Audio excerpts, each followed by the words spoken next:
అక్రమ లేఅవుట్ల క్రమబద్ధీకరణకు ఆశించిన స్పందన రావడం లేదు. ఎల్ఆర్ఎస్ చేసుకునేందుకు దరఖాస్తుదారులు ఎవరూ ముందుకు రావటం లేదు. ప్రభుత్వం పెట్టిన టార్గెట్ కొండంత ఉంటే కనీసం అందులో ఒక 15% కూడా ఇప్పటి వరకు కాలేదు. కరీంనగర్లోని శాతవాహన అర్బన్ డెవలప్మెంట్ అథారిటీ పరిధిలో ఎల్ఆర్ఎస్ దరఖాస్తులు ఎన్ని ఉన్నాయి, ఇప్పటి వరకు ఆన్లైన్లో ఫీజు చెల్లించి ల్యాండ్స్ అంటే ఎల్ఆర్ఎస్ క్రమబద్ధీకరించుకున్నది ఎంతమంది అనేది మనతో మాట్లాడడానికి సుడా చైర్మన్ కోమటిరెడ్డి నరేందర్ రెడ్డి ఉన్నారు. సార్, ఎల్ఆర్ఎస్ ప్రభుత్వం ఎంతో గొప్పగా అంటే టార్గెట్ పెట్టింది, కానీ ఆశించిన మేర ఈ స్పందన రావటం లేదు. ప్రధాన కారణం ఏమై ఉంటుందంటారు? గత ప్రభుత్వంలో పదే పదే దీని సమయం పొడిగించడం వల్ల చాలామంది ఎల్ఆర్ఎస్ దరఖాస్తుదారులు ఏమనుకుంటున్నారంటే ఇది ఎట్లా నిరంతర ప్రక్రియ కొనసాగుతుందని అనుకుంటా ఉన్నారు. కానీ దీన్ని తప్పకుండా ఎవరైతే దరఖాస్తుదారు ఉన్నారో తప్పకుండా సద్వినియోగం చేసుకోవాల్సిన అవసరం ఉంది.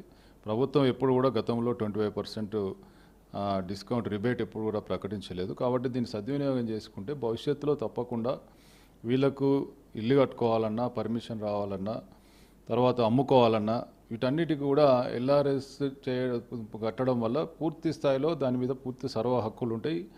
ఏ సమయంలో అయినా కూడా ఎటువంటి అత్యవసర పరిస్థితి ఉన్నా లేకపోతే ఇల్లు కట్టుకోవాలంటే పూర్తి స్థాయిలో అది పనికొచ్చే అవకాశం ఉంటుంది. కాబట్టి దీన్ని ప్రతి ఒక్కరు సద్వినియోగం చేసుకోవాల్సిన అవసరం ఉంది. ప్రభుత్వాలు గతంలో పొడిగిస్తాయిలే అనేటువంటి కొంత వాళ్ళకు అవకాశం మళ్ళీ ఉంటుంది అనేటువంటి దాని మీద ఇట్లా పూర్తి స్థాయిలో రాలేకపోతా ఉన్నారు. కానీ తప్పకుండా దీన్ని సద్వినియోగం చేసుకుంటే దరఖాస్తుదారులందరికీ మంచిదని చెప్పి సందర్భంగా తెలియదు. 25% రాయితీతో ఉన్నా కూడా ఇప్పటి వరకు పెద్ద స్పందన రాలేదు. సుడా పరిధిలో ఎన్ని అప్లికేషన్స్ ఉన్నాయి, ఎంతమంది ఫీజు చెల్లించారు ఇప్పటి వరకు? యాక్చువల్లీ మా దగ్గర 21,000 పైచులకు దరఖాస్తులు ఉన్నాయి పెండింగ్లో. అంటే చెప్పాలంటే వందల సంఖ్యలో మాత్రమే వచ్చినాయి. ఇంకా టైం ఉంది. అంటే జనరల్గా మనం గతంలో కూడా చూసి ఉంటాము, చివరి రోజుల్లో లాస్ట్ డేట్ అయిపోతూ ఉంటే అప్పటి వరకు వివిధ పనులలో బిజీ ఉండి దీన్ని టాప్ ప్రియారిటీ పెట్టుకోకుండా ఇంకా సమయం ఉందిలే అని చెప్పి చాలా పరిస్థితులు మనం చూసే ఉంటాము. లాస్ట్ మినిట్లో లాస్ట్ 3-4 డేస్లో చాలా అప్లికేషన్లు వచ్చే అవకాశం ఉంది. కాకపోతే మేము కోరేది ఏంటంటే లాస్ట్ మినిట్లో ఇబ్బంది పడేయకంటే అప్పటికి పెద్ద క్యూలు కట్టడమో లేకపోతే ఈ రకంగా సమయము అప్పుడు వృధా చేసుకునే కంటే ఈ సమయంలో కనుక మీరు సద్వినియోగం చేసుకుంటే తప్పకుండా మాకు కూడా పూర్తి స్థాయిలో దాన్ని ఎంక్వైరీ చేసుకొని దానికి సంబంధించినటువంటి అప్డేట్ పూర్తి స్థాయిలో చేసే అవకాశం ఉంటుంది. కాబట్టి చాలామంది దీన్ని సద్వినియోగం చేసుకోవాలని కోరుతాను. ఇది మంచి కార్యక్రమం. ఎందుకంటే గతంలో ఎవరైతే అక్రమ లేఅవుట్ల ద్వారా వీళ్ళకు ప్లాట్లు అమ్మి ఉంటారు, సరే అప్పుడున్న పరిస్థితుల్లో ఏదో తక్కువ ధరకు వస్తుంది, మా అప్రూవల్ లేఅవుట్లో ఎక్కువ ధర అవుతుంది, ఇట్లయితే తక్కువ ధరలు వస్తుందని చెప్పి తీసుకొని ఉంటారు. కాబట్టి ఎంతో కొంత ఉన్నదానికంటే తక్కువ ధర వచ్చిందాన్ని దానిలో ఈ ప్రభుత్వం ఇచ్చినటువంటి ఈ అవకాశాన్ని సద్వినియోగం చేసుకుంటే 25% డిస్కౌంట్ వస్తుంది. ఆ ఫీజు కనుక చెల్లించినట్టయితే పూర్తి స్థాయిలో అది సక్రమం అయిపోతుంది. కాబట్టి ఈ అవకాశాన్ని ప్రతి ఒక్కరు సద్వినియోగం చేసుకోమని చెప్పి కోరుతా ఉన్నాం. అదేవిధంగా మీరే చెప్తున్నారు పదే గత గవర్నమెంట్ ఈ గడువు పొడిగించింది అని. ఈ మార్చి 31 లోపు ఈ కాంగ్రెస్ ప్రభుత్వంలో కూడా గడువు ఉంది. మళ్ళీ గడువు పెంచే అవకాశం ఉందా? అంటే ఇప్పుడు రిబేట్ 25% డిస్కౌంట్ ప్రకటించినాం కాబట్టి సాధ్యమైనంత పెంచే అవకాశం అయితే లేదు. ఎందుకంటే పూర్తి స్థాయిలో అవకాశాన్ని సద్వినియోగం చేసుకోమని చెప్పి ప్రభుత్వం పదే చెప్తా ఉంది. కాబట్టి మాకు తెలిసినంత వరకు అయితే పొడిగించే అవకాశం లేకపోవచ్చు. అదేవిధంగా ఎవరైతే ఈ లేఅవుట్లు చేసారో అక్రమ లేఅవుట్లు వాళ్ళకు కూడా పూర్తి స్థాయిలో ఇది మంచి అవకాశం. దీనికి అప్పుడు ఎల్ఆర్ఎస్ అప్లై చేసుకోకపోయినప్పటికి కూడా 10% ప్లాట్లు కనుక ఆ వెంచర్లో కనుక అమ్మి ఉంటే ఆ మిగతా బ్యాలెన్స్ ల్యాండ్ ఏదైతే ఉందో దాన్ని అన్నిటి కూడా ఎల్ఆర్ఎస్ ఇవ్వడం వల్ల మిగతా ప్లాట్లన్నీ కూడా మరి అప్రూవల్గా అంటే అనుమతితో అమ్ముకునే అవకాశం ఉంటుంది. కొన్న వాళ్ళకు కూడా డైరెక్ట్ ప్లాట్ను ఇమ్మీడియట్ రిజిస్ట్రేషన్ చేసుకోవచ్చు, పర్మిషన్ తీసుకోవచ్చు, కట్టుకోవచ్చు, ఎటువంటి ఇబ్బందులు ఉండవు. కాబట్టి ఈ ఎవరైతే వెంచర్లు చేసిన వాళ్ళు ఉన్నారో వాళ్ళు కూడా దీన్ని సద్వినియోగం చేసుకోమని చెప్పి కోరుతా ఉన్నాం. ఎల్ఆర్ఎస్ చేసుకొని అక్రమ లేఅవుట్లపై ఏమైనా స్పెషల్ డ్రైవ్ చేసే అవకాశం ఉందా?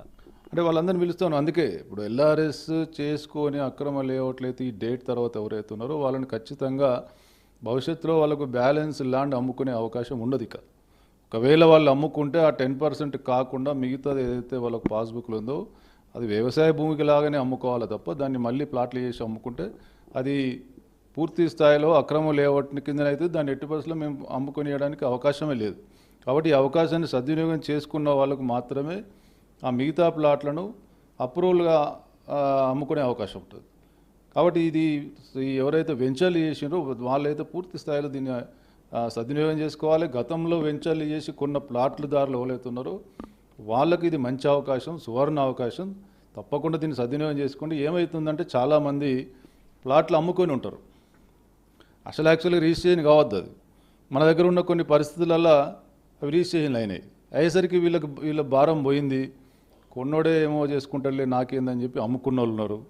నాకు ఆ అవకాశం వచ్చినప్పుడు చేసుకుంటలే ఇప్పుడు ఎందుకులే ఇది ఖర్చు అని చెప్పి కొన్నోళ్ళు. ఈ విధంగా ఒకరి మీద ఒకరికి సమయము అంటే ఈ అవకాశాన్ని సద్వినియోగం చేసుకోకుండా ఇబ్బంది పడుతూ ఉన్నారు. కాబట్టి దాన్ని ఎవరైతే ఫైనల్గా కొనుక్కున్నారో అమ్మిన వాళ్ళ పేరు మీద అప్పుడు ఎల్ఆర్ఎస్ పేమెంట్ చేసినప్పటికి కూడా అది పూర్తి స్థాయిలో కనుక ఎల్ఆర్ఎస్ రెగ్యులరైజ్ చేసుకుంటే అది అమ్మిన వాళ్ళ పేరు మీద గతంలో అమ్మిన వాళ్ళ పేరు ఎల్ఆర్ఎస్ ఉన్నప్పటికీ ఇది డాక్యుమెంట్ వీళ్ళ పేరు మీదే ఉంటుంది. కాబట్టి ఖచ్చితంగా భవిష్యత్తులో వీళ్ళకు పూర్తి హక్కులు దాని మీద పొందే అవకాశం ఉంటుంది, రిజిస్ట్రేషన్ చేసే అవకాశం ఉంటుంది, పర్మిషన్ తీసుకుని కట్టుకునే అవకాశం. ఇంత సమయం ఉన్నా కూడా కనీసం 10% కూడా రాలేదు. ఇప్పుడు 10 రోజుల గడువు మాత్రమే ఉంది మార్చి 31కి.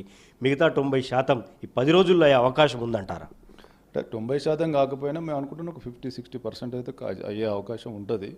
మనం గతంలో చాలా సందర్భంలో చూసినా ఉంటాం. మనము ఏదన్నా ఇప్పుడు మీరు మార్చిలో ఇంటి పన్ను కట్టాలనుకున్నప్పుడు లాస్ట్ చివరి 4 రోజులలో మాత్రమే ఎక్కువ మంది వచ్చి కట్టే అవకాశం ఉంటుంది. అట్లే దీన్ని కూడా మేము అట్లే భావిస్తూ ఉన్నాం. ఎందుకంటే ఇంత పెద్ద డిస్కౌంట్ ఇంతమంది రిబేట్ ఎప్పుడు కూడా ఏ ప్రభుత్వం ఇవ్వలేదు. కాబట్టి దీన్ని ప్రతి ఒక్కరు సద్వినియోగం చేసుకుంటే వాళ్ళకే మంచిది.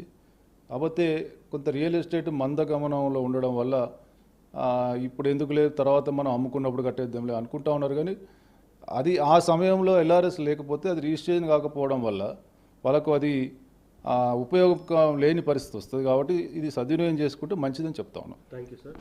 మొత్తంగా మార్చి 31 వరకు 25% రాయితీతో ఎల్ఆర్ఎస్ చేసుకునే అవకాశం ఉంది. అక్రమ లేఅవుట్లను క్రమబద్ధీకరించుకునే గొప్ప అవకాశం ప్రభుత్వం ఇచ్చినప్పుడు దాన్ని సద్వినియోగం చేసుకోవాలని సుడా చైర్మన్ నరేందర్ రెడ్డి చెప్తున్నారు. మార్చి 31 వరకే గడువున్న నేపథ్యంలో చివరి 3-4 రోజుల్లో ఎక్కువ దరఖాస్తులు అంటే ఎల్ఆర్ఎస్ చేసుకునే అవకాశం అయితే ఉందని ఆయన చెప్తున్నారు. మరోసారి గడువు ప్రభుత్వం పెంచకపోవచ్చు అని, తర్వాత ఇబ్బందులు పడొద్దు అని ఆయన సూచిస్తున్నారు. వీడియో జర్నలిస్టు సంపత్తో శ్రీనివాస్, ABN ఆంధ్రజ్యోతి, కరీంనగర్.